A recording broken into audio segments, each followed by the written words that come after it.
வணக்கம் நேயர்களே, ஃபீபாவின் இன்றைய காலை தியானத்திற்காக உங்களை அன்புடன் வரவேற்கிறேன். நம் பாட்காஸ்ட் நேயர்கள் அனைவருக்கும் ஃபீபா இந்தியா சார்பிலே புத்தாண்டு நல்வாழ்த்துக்களை தெரிவித்துக் கொள்கிறோம்.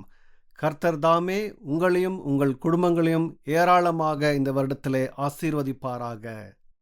கிறிஸ்தவ வாழ்க்கையின் வெற்றியின் இரகசியமே கர்த்தருடைய வசனத்தை வாசிப்பதும், அந்த வார்த்தையில் இருக்கக்கூடிய வாக்குத்தத்தங்களை விசுவாசிப்பதும், அந்த வாக்குத்தத்தங்களின் அடிப்படையில் அறிக்கை பண்ணுவதும் தான்.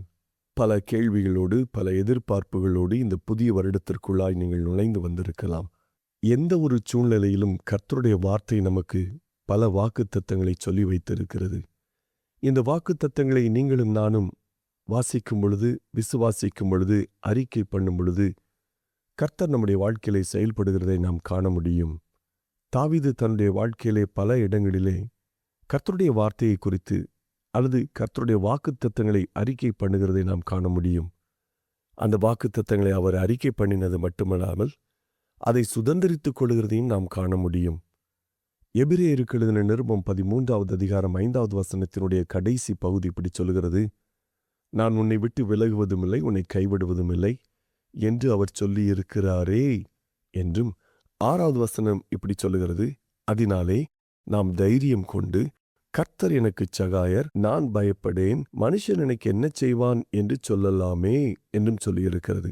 இந்த 2 வசனங்களையும் நீங்கள் தொடர்ச்சியாக வாசிக்கும் பொழுது கர்த்தருடைய வார்த்தை என்ன சொல்லியிருக்கிறதோ அதையே நாம் அறிக்கை பண்ணலாமே என்று நமக்கு கற்றுக் கொடுக்கிற விஷயத்தை நாம் காண முடியும். சொல்லலாமே என்ற வார்த்தை, இந்த ஒரு சொல்ல சொல்ல சொல்ல அது மறுபடியும் நடக்கிறதை நாம் காண முடியும். ஆண்டவராகிய இயேசு கிறிஸ்து பல இடங்களிலே சொல்லி ஆசீர்வாதங்களை கொடுக்கிறதை நாம் காண முடியும்.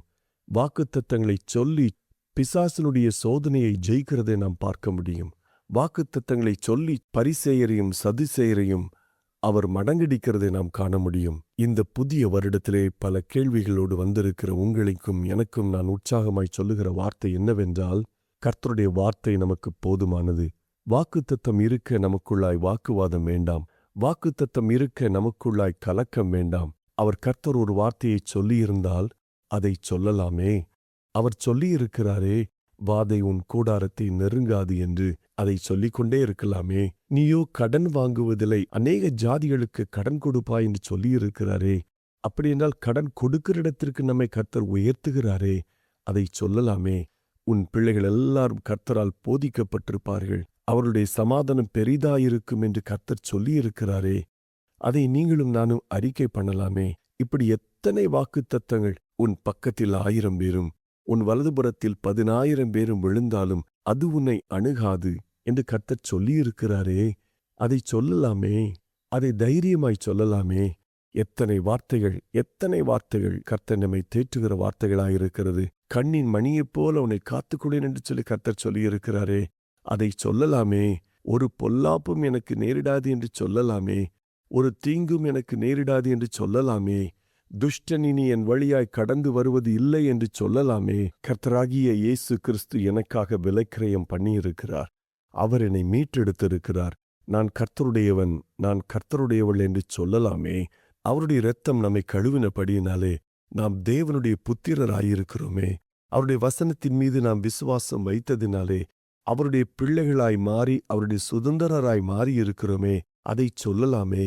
இந்த வார்த்தைகள் எல்லாம் கர்த்தருடைய நாம மகிமைப்படும்படியாக ஒவ்வொரு வசனத்தையும் நாம் வாசிக்கும் பொழுது, அந்த வார்த்தைகளில் இருக்கிற புதைந்து கிடக்கிற ஆவிக்குரிய ரகசியங்களை அறிந்து கொள்ளும் பொழுது அந்த வார்த்தைகளை நாம் சொல்ல முடியுமே.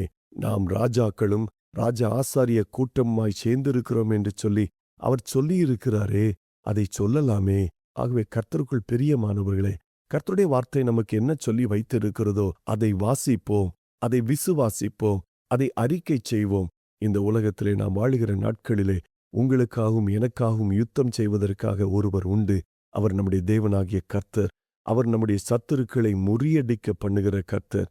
நம்முடைய தேவைகளை எல்லாம் மகிமையிலே நிறைவாய் இருக்கும்படியாக அவருடைய மகிமையான ஐஸ்வர்யத்தினாலே நமக்கு கொடுத்து சந்திக்கிற தேவன் அவர். அவரால் செய்யக்கூடாத காரியம் ஒன்றுமில்லை, அவரால் முடியாத காரியம் என்று ஒன்றுமில்லை. அவரே சொல்லியிருக்கிறாரே, என்னால் செய்யக்கூடாத காரியம் ஒன்று உண்டோ என்று சொல்லி அவர் சொல்லியிருக்கிறாரே. அதை சொல்லுவோம், அதை அறிக்கை பண்ணுவோம். அந்த வார்த்தை, கர்த்தருடைய வார்த்தை நம்முடைய வாழ்க்கையில நடக்கிறதை நீங்களும் நானும் காண முடியும். இந்த வார்த்தைகளை சுதந்தரிப்பதற்கு ஒன்றே ஒன்று, நாம் வாசித்திருக்க வேண்டும், அதை நாம் விசுவாசித்திருக்க வேண்டும். வாசித்து விசுவாசித்து நம்முடைய நாவினாலே அறிக்கை பண்ணும் பொழுது, மரணமும் ஜீவனும் நாவின் அதிகாரத்தில் இருக்கிறது என்ற வார்த்தையின்படி ஜீவனுள்ள தேவனுடைய கர்த்தருடைய வார்த்தையை நீங்களும் நானும் சொல்லும் பொழுது, அதை அறிக்கை பண்ணும் பொழுது, அது என்ன செய்ய வேண்டும் என்று இருக்கிறதோ அந்த வார்த்தை நம்முடைய வாழ்க்கையிலே நடக்குமே. வானத்திலிருந்து விழுகிற பனியானது தான் என்ன செய்ய வேண்டும் என்று இருக்கிறதோ அதை செய்கிறதைப் போல கர்த்தருடைய வசனம் நம்முடைய வாழ்க்கையிலே, ஆவியிலே, ஆத்மாவிலே, சரீரத்திலே செய்து முடிக்கிறதை நாம் காண முடியும். அறிக்கை செய்வோம், சொல்லுவோம். நாவில் இருக்கிற ஆசீர்வாதத்தை நாம் பெற்றுக்கொள்ளுவோம். நாம் தைரியமாயிருப்போம். நான் உன்னை விட்டு விலகுவதுமில்லை, உன்னை கைவிடுவதுமில்லை என்று அவர் சொல்லியிருக்கிறாரே. ஆகையால் நாம் தைரியமாய் சொல்லுவோம், கர்த்தர் எனக்கு சகாயர், நான் பயப்படேன். மனுஷன், வியாதி, சூழ்நிலை எனக்கு என்ன செய்யும் என்று அறிக்கை பண்ணுவோம். அந்த அறிக்கையினுடைய ஆசீர்வாதத்தை நாம் சுதந்திரித்துக் கொள்ளுவோம். இந்த வருடம் நமக்கு மிகுந்த ஆசீர்வாதமாக இருக்கும். ஆமென். இன்றைய காலை தியானத்தில் பங்கேற்றமைக்காக நன்றி. உங்களது கருத்துக்களை பகிர்ந்து கொள்ளவோ மேலும் விவரங்கள் அறிந்து கொள்ளவோ 9458585042 என்ற எண்ணிற்கோ அல்லது info@fibaonline.org தொடர்பு கொள்ளவும். தேவன் தாமே உங்களை ஆசீர்வதிப்பாராக. ஆமேன்.